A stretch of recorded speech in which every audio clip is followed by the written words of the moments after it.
Welcome friends to another r/NuclearRevenge video. Today we got a crazy story of revenge against a Wall Street worker, but first, make sure to hit those like and subscribe buttons down below so you never miss any of my daily videos. That said, our first story of the day is a man tries to steal my dog, so I got him deported. This took place not too long ago, but the whole situation is finally settled, so I wanted to tell it. Let me set some background first. I've always loved Australian Shepherds, literally since my teenage years. I always wished to get an Australian Shepherd, but since it's a high-maintenance dog, my parents never let me have one. I know it's a little messed up to get a dog specifically for their breed, as it promotes inhumane breeders who profit from forcing dogs to breed. Regardless, I've always felt very identified with these fluffy little guys, so I eventually ended up getting one once I finally got my own place. That happened about 3 years ago. Me and this dog are the bestest of friends, and I would literally kill for him. So keep that in mind as I continue with my story. I was never interested in the cash value of the dog itself, but rather because he was actually like my son. So around a year ago, someone moved into the house next door. I obviously didn't think anything of it at first. I'm not the type of guy who would go over and welcome them to the neighborhood, so I didn't speak to him for a good amount of time after he moved in. Our first encounter was one day when I was returning from work. I usually let my dog out to the front yard whenever I get home. My yard is covered by a fence, so I don't have to worry about him wandering off. I changed into some new clothes and headed back outside to play with him for a bit. For storytelling's sake, my dog's name is Kai. When I went outside, I saw my next door neighbor watching Kai. He looked back at me and waved. I waved back and he proceeded to start a conversation with me. We didn't talk for too long, but at least I now knew what his name was and what he did for a living. Apparently, he's been living in the US for a little over a year now. He complimented Kai, which is very common to me as he's a very unique looking dog. He asked me if he was a purebred dog, which seemed odd to me, but yeah, he was. I let him play catch with Kai's ball for a bit until we both went inside. It seemed like he was actually a pretty chill dude, probably around the same age as me, 26 years old.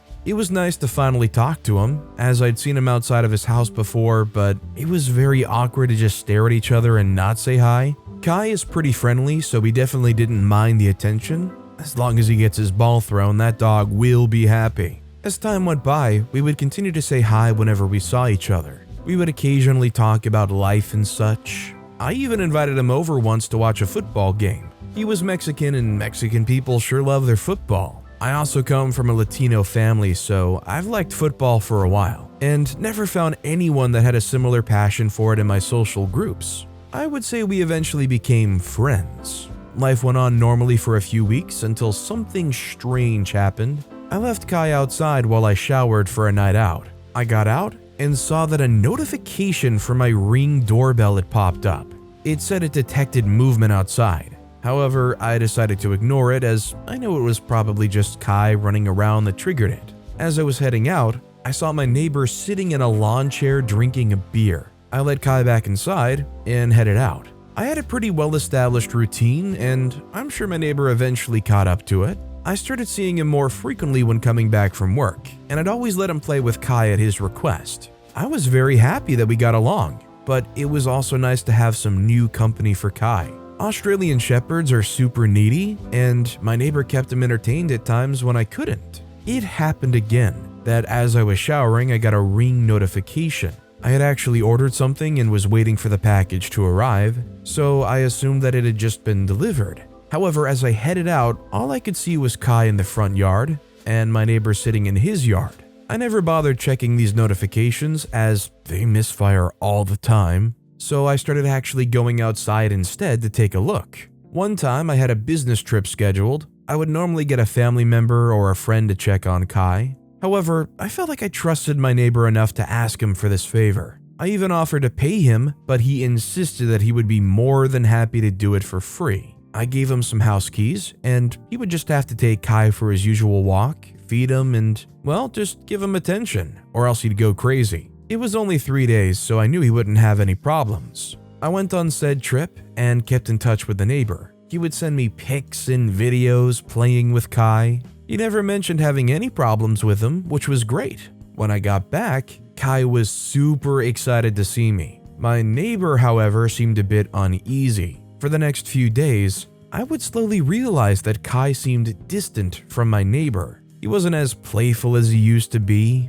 I still let him hang around Kai, but it eventually became clear that he no longer enjoyed his company. If you've ever had an Australian Shepherd, you know these dogs are smart, and I knew his attitude must have meant something. Over the next few days, I would keep a close eye on their encounters and try and get an idea of what was going on. I didn't see any problems asking about this behavior to my neighbor, but when I did, he acted very defensively. This made me even more suspicious of what he might have done to Kai. My investigation ended up being pointless, as Kai just didn't approach him anymore. One day when I invited him over to watch a soccer game, Kai wanted none of it. So he just stayed in a corner for the entire time, rather than playing around us or at least giving you those eyes as a request for food. While this was happening, I asked him if he ever had a dog or a pet in general before, to which he said that he's not a big fan of dogs as he had worked with them in the past. But Kai was such a unique dog that it just had caught his attention. I wasn't sure how to feel about his answer. On one side, I felt peace knowing that maybe he just doesn't know how dogs can behave, and therefore did something with no bad intentions that may have upset Kai. On the other hand, I felt worried that he might have gotten mad at Kai at some point. Kai's very well trained, but that applies mainly to me, so he doesn't behave as well with others for long periods of time. Maybe he hit Kai at some point. I wasn't sure, and there was no real way for me to know.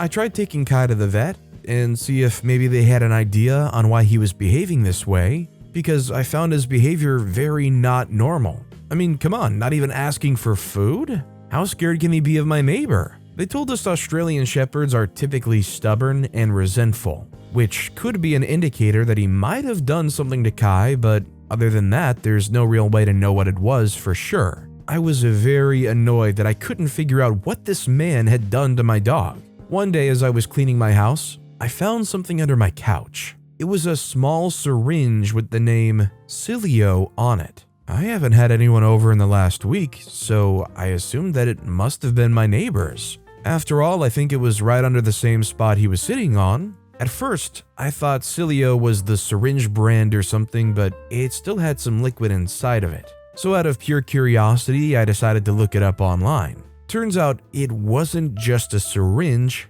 and I may have found a terrifying answer to the doubt I had for the last couple of weeks. Apparently, Cilio actually contains the sedative dexmedetomidine. It's commonly used to help calm dogs down without putting them to sleep. I was shocked when I read that. Why would he bring that to my house? It's not like people just randomly carry a syringe with a dog sedative in their back pocket. Things started to click, and I realized that my neighbor might have some bad intentions towards Kai. I kept my friendliness towards my neighbor, as I knew it would be impossible for me to find out what he was up to if I just confronted him about it now. There were still a lot of loose ends, so I wanted to make sure I could see for myself what he had done to Kai, rather than him lying about it to me.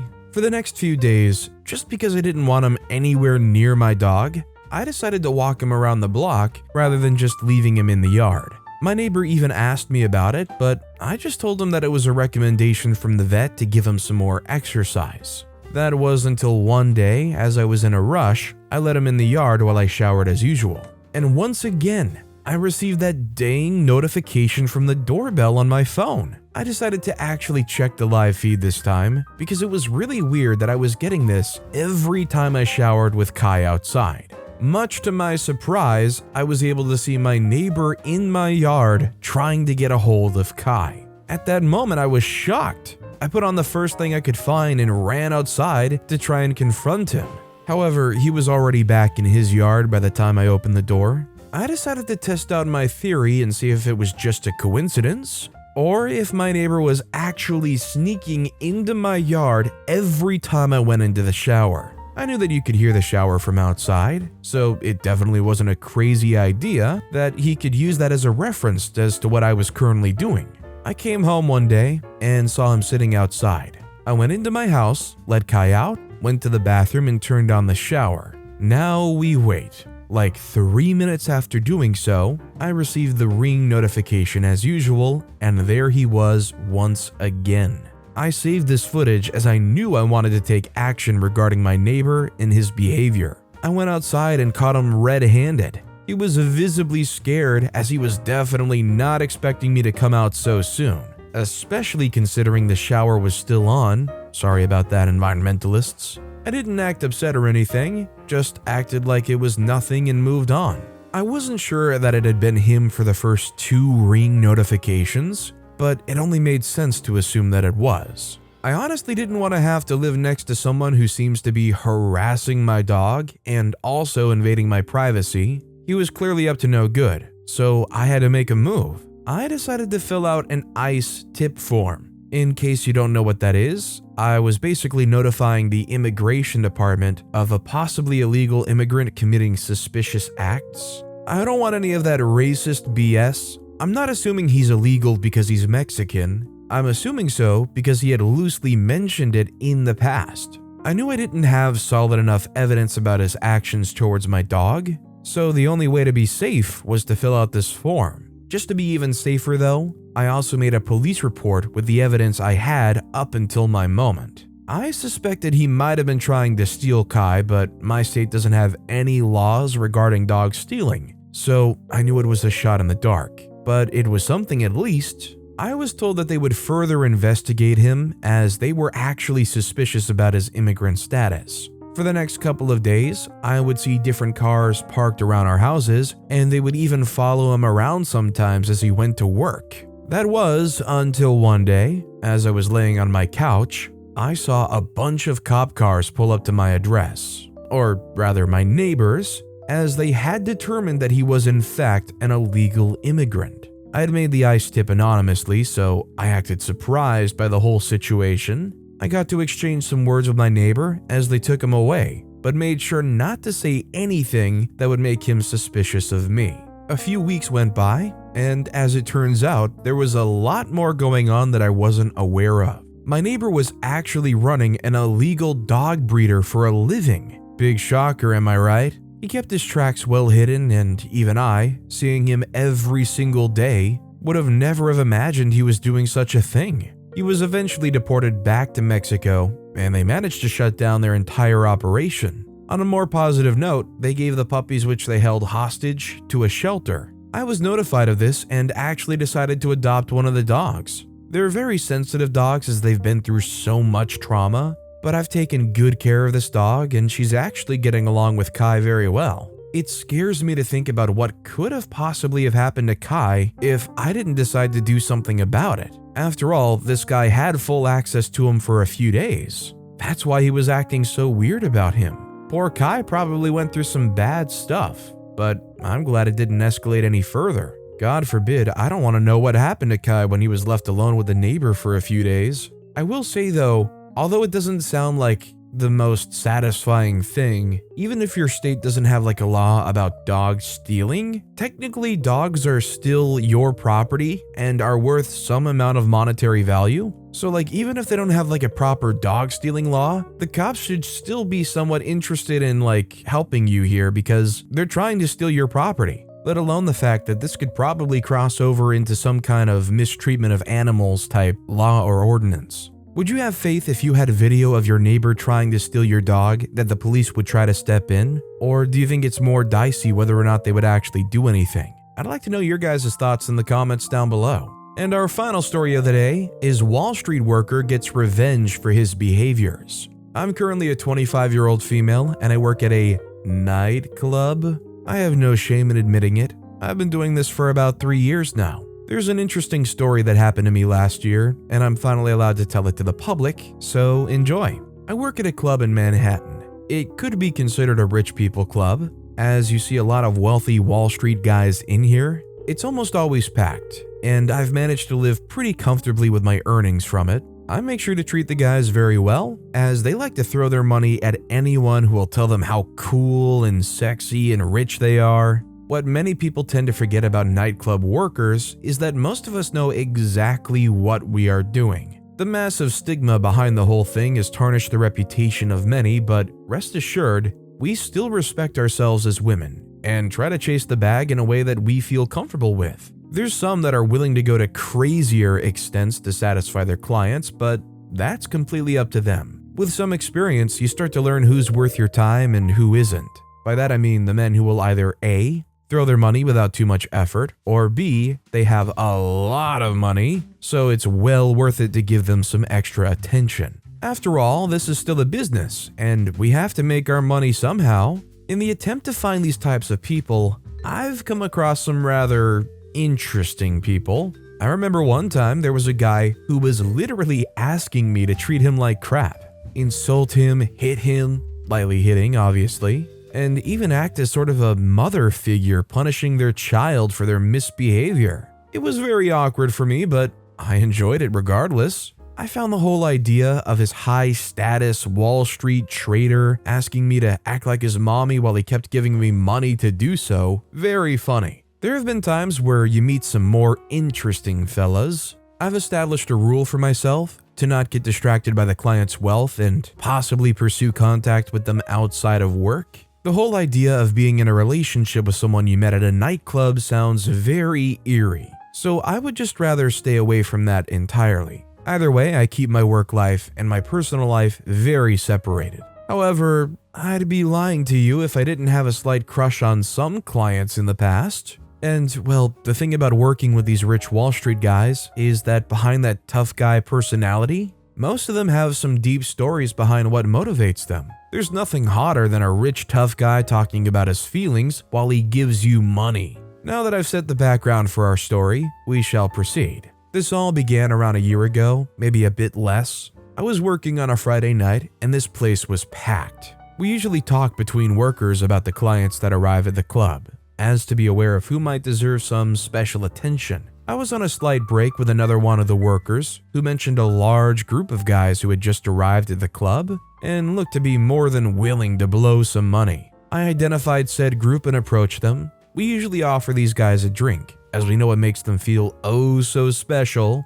One of them looked particularly interested in me, so I talked with him for a bit. Did my thing. He was in fact loaded, so I stayed with him almost for the rest of my shift. He seemed to be pretty nice. However, he was the living embodiment of your 90s yuppie. I usually receive anywhere between $100 and $1,000 from clients, but I received an insanely higher amount of money than that from this guy alone, which seemed crazy to me. I worked 2 days the next week, but sadly didn't spot this mysterious yuppie on either of these days. I wasn't supposed to work on Friday. However, I got a call from my boss saying that someone was actually asking for me. This doesn't normally happen, but when it does, it's usually someone willing to pay the extra amount to actually get me to go out there just for them. I was gladly surprised when I found out that it was none other than that guy. We'll call him Patrick from now on.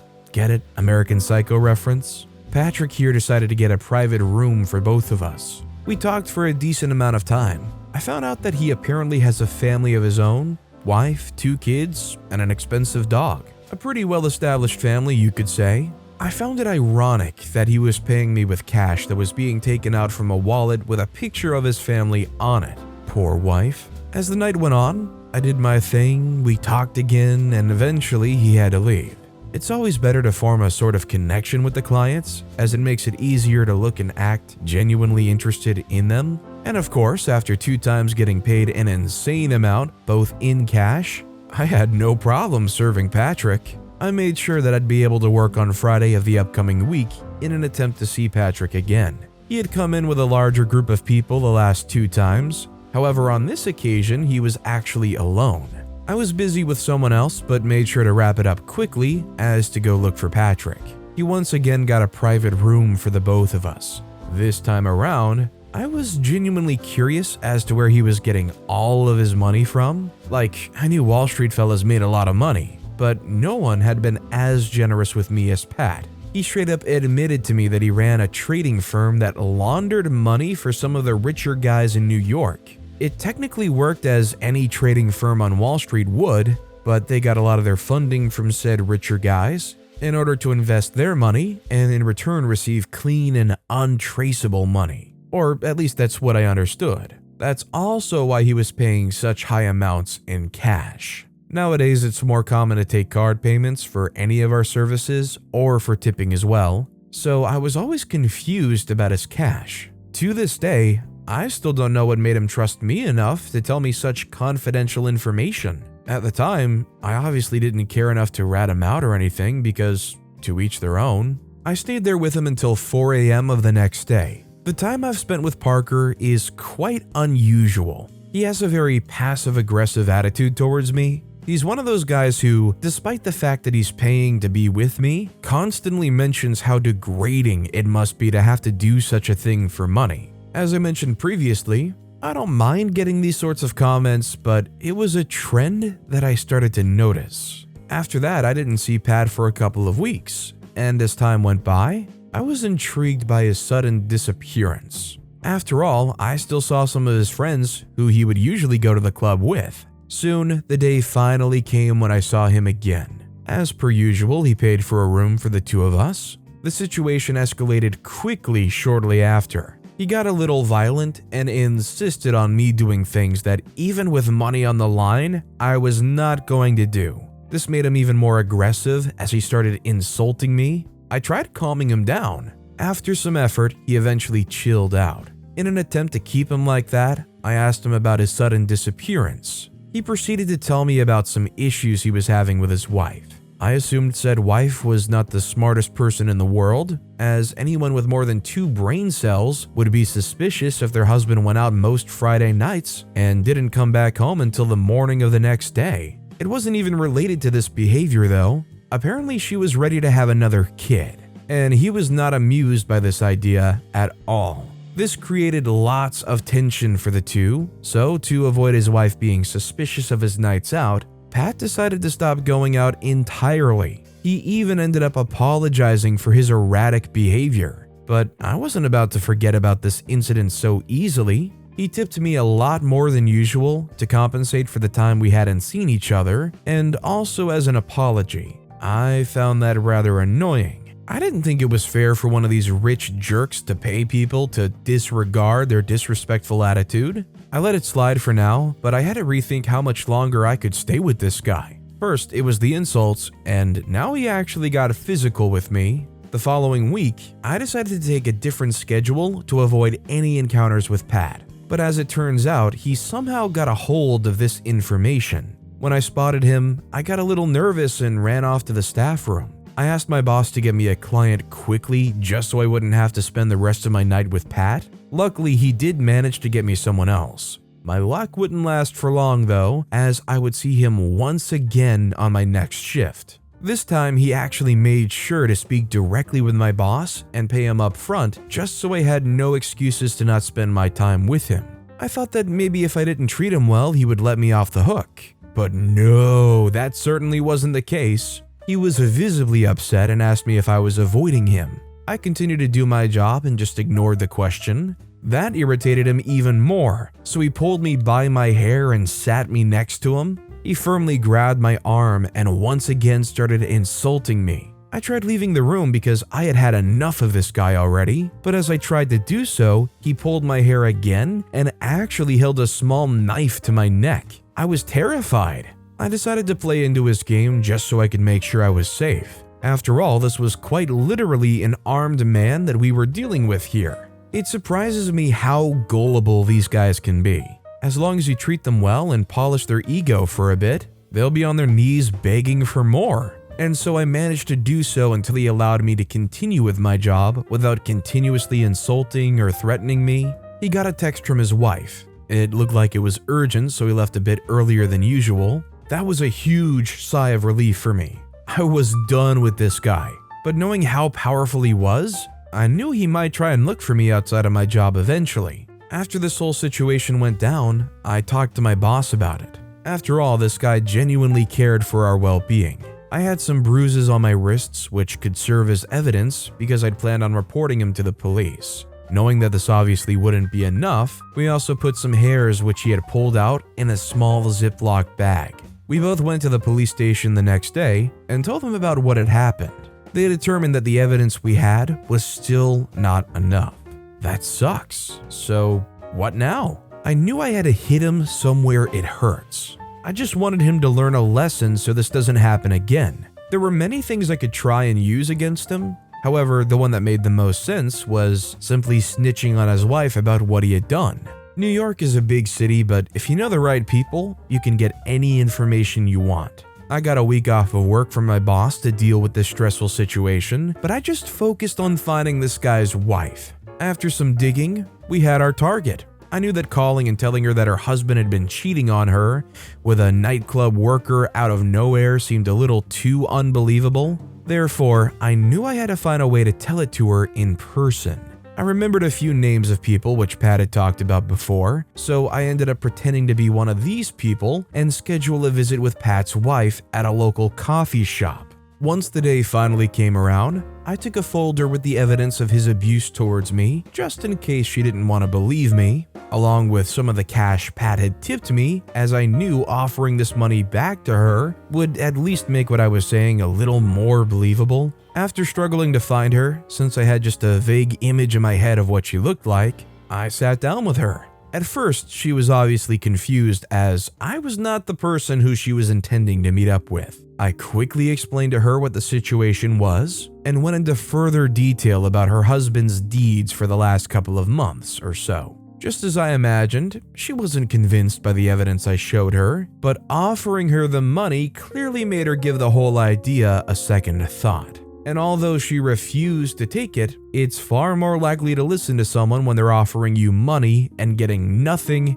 in return. She actually wasn't surprised about him getting physical with me, which makes me feel even worse for this poor lady, as I can imagine she's been through some similar things before. She simply didn't want to believe that her beloved Patrick was cheating on her for a considerable amount of time now. Not only that, but she was scared of losing him, as she truly did love him. I told her that I was only telling her all of this because she deserved to know the truth. It was up to her what to do with it now. I was staying at different hotels every night as this was going on, just to reduce the risk of Pat finding out where I was. Meanwhile, Patrick's wife eventually decided to take action and eventually get the divorce papers. I made sure to keep in touch with her and provide her with resources that my boss would typically give me. During the process, it turns out he once again returned to his primal instincts and got violent with his wife as well. This was a massive hit to his ego, and it had blinded him enough as to not be aware of the possible consequences of doing such a thing.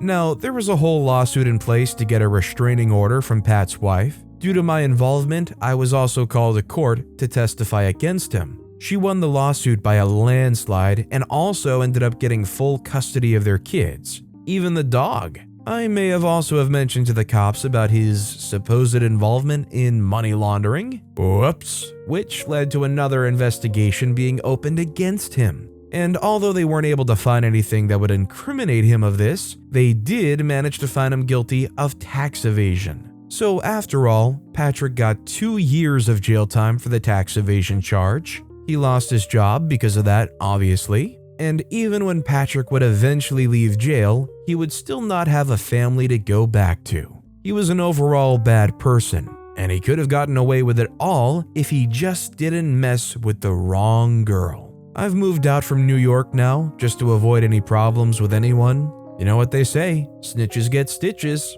I continue to live a peaceful life, knowing that I helped put this guy in jail and get what he deserved. I mean, obviously looking past all the illegal money laundering stuff that they were doing, a guy like this was dangerous to let continue to roam around, not necessarily just to OP, but maybe other women who might have been affected by this as well. In fact, OP might have saved the wife from God knows what kind of domestic issues could have evolved from somebody that is not afraid of getting physical like that. But with that being said, that's all the time we have for today. Now, if you want to hear another absolutely crazy revenge story, check out that video on the left. Or if you missed my latest video, check out the video on the right. That said, I'll see you all next time with some more stories.